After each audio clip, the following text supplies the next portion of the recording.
Дәрия, алғашқы оқу жылының басталуымен құттықтаймын. Рахмет, мен де сізді құттықтаймын.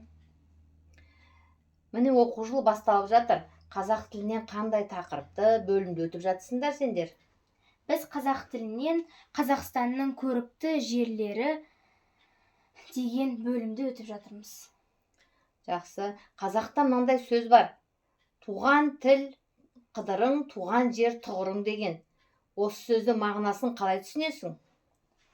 Ата-бабаларымыз біздің туған тілімізді, жерімізді сақтап, бізге мұра етіп қалдырған. Осы туған жер еліміз үшін көп тер төгіп, басынан көп қиыншылықтарды кешкен. Біздің парызымыз осы ата-бабаларымыз мұра етіп қалдырып кеткен елімізді дамытып, қазақ тілімізді сақтау. Өте жақсы, жарайсың. Енді осы біздің өтіп жатырсыңдар, тақырыпты айттыңдар. Жаңа енді қазақ жері, Қазақстан қандай ел және оның табиғаты қандай?